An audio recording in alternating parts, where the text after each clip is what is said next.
Ladies and gentlemen, welcome back to the CSTV. I'm your host, Kathleen Igal-Tuto, Madam CS, and this is The Striker.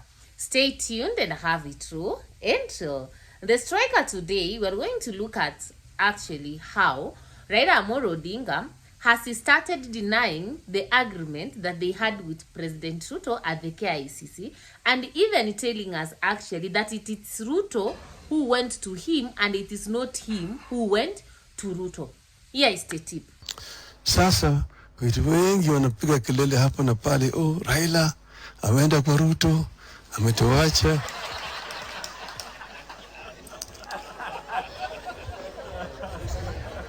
Mimi sijaenda kwa Ruto.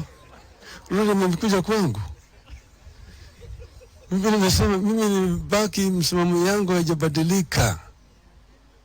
Kitu muhimu zaidi mpaka zalivyo mpaka sasa mimi nakuwa napigania haki ya Wakenya yote. Uliona mwaka ile ingine sisi tulitoka yote tulikuwa kwa barabara.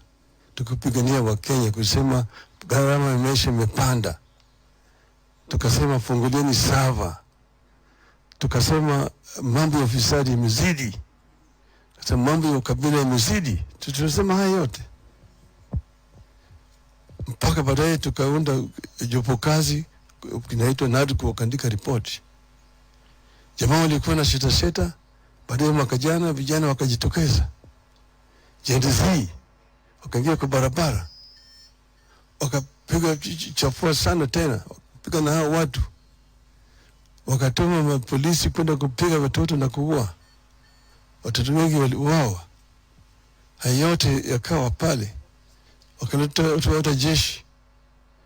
Wakatetemeka. Baadaye sasa wakalazimishwa kuvunja serikali na kusema watashauriana kuunda serikali mpya. Lakini sisi tumesema maneno ambayo ziko swala nyeti zimebaki pale mpaka litatuliwe. Lakini haviwezi kutatuliwa kama watu hawajakuja pamoja kuongea, kuangalia vile mambo yatakuwa. Ndio sababu hao jamaa wakikuwa wameshikwa na baridi na wamekuja upande yetu, mimi nikasema tufanye mambo marekebisho haya yote. Mnaona yale tumeandika maneno 10 yote ni yale tumekuwa tunadai, na wakasema watatimiza. So in this video you see Raila Odinga actually is trying to to distance himself from President Ruto and the Kenya Kwanza government, and he's trying to tell us that he's still doing the work of opposition. So I want us actually to look at this video and go back and see what happened in Kisii 2 days ago when 3 days ago when Raila Odinga went to attend a football match at Kisii. He was there, yes, together with the likes of Simba Arati. But what happened? He was just away. Here's the tip.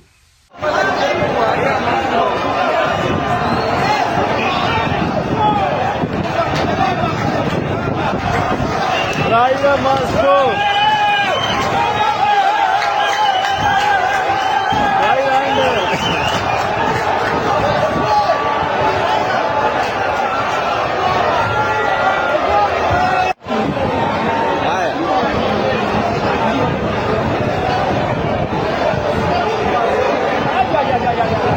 Ameharibu ndio mnatufungia hapa.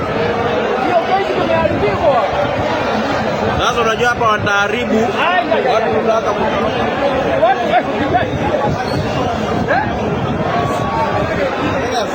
Kio hapa watu wamekataa baba. Angalia huko. Hapa bidii Now, this episode from Kisii actually, did not actually ring a well with Raila Odinga, because they didn't expect actually to be heckled at Kisii Stadium. Kisii has been Raila Odinga's stronghold. Then when he came to Mount Kenya, that is in Kiambu, he had to start distancing himself from the deal that they signed with President Ruto. So I want us to look at why Raila has decided to change tune. However, before we dive into this, if you are new to this channel, welcome home, karibu nyumbani. Remember to subscribe, like, share, and comment on our videos. Turn on the notification bell so that the next time we are going to upload a video, YouTube will automatically notify you. And now, ladies and gentlemen, allow me to dive in. Now, Raila Odinga has been one of the, celebrated figures, especially in Kisii, because, Kisii, Kenya has been one of Raila's strongholds. And we saw after signing the memorandum of understanding with President President Ruto, actually Raila faced a huge backlash, I think, than he anticipated.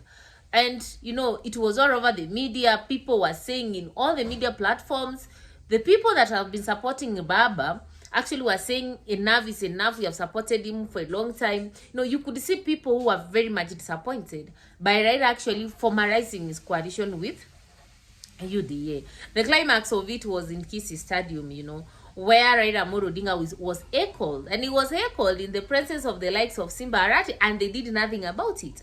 And that tells you a lot. And the next thing we saw is Raila Odinga trying to denounce and distance himself from the memorandum of agreement. And I was heard from the heckling in Kisii County. And you saw Onyonga came out and said, in as much as he didn't have a hand in what happened, he has no apologies to make on behalf of anybody. So it tells you one thing, that honestly, number one, Raila is losing Kisii as his stronghold or as his support base, because you saw Simba Arati were there and they did nothing about it. Normally, we could see if Simba Arati was into Baba so much, we could have seen him actually telling the vichana nyamanza hapo. And we know how affirmative and authoritative Simba Arati is when it comes to his political meetings and his venues. You don't come and choke around. But the fact they kept quiet, it tells you one thing: they are comfortable.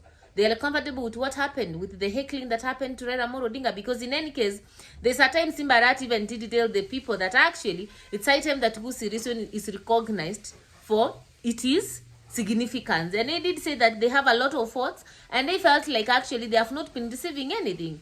And number two, we also saw how Raila downplayed Matiang'i and saying that Matiang'i's candidature for presidency is not valid, all those shenanigans. And I'm sure that that one did not sit well with the Kisii people. So when you tell one of their own that actually is not worthy to be a president, who is worthy? The Kenyan politics many times are politics that are based on tribal lines. And the moment you go to you start talking about the kingpin or like a leader from a region, their own, and then you go there, they must of course react.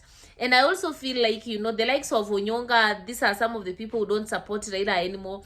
And you realize that actually they have their followers, and their followers don't like Raila now. And so that's what I can explain in as much as what happened in Kisii. Number one, the youth are very disappointed with Baba. Number two, Baba rattled Kisii nation by, talking about the presidential candidature of Matiang'i. And again, Simba Arati had given us an hint that actually Kisii people are not being recognized for what they are politically. And it's high time that actually their numbers started counting. And therefore, maybe the Kisii felt like they have been taken for granted for a long time. In any case, come to think of it, in 2002, it is Raila who sold the Kisii people actually.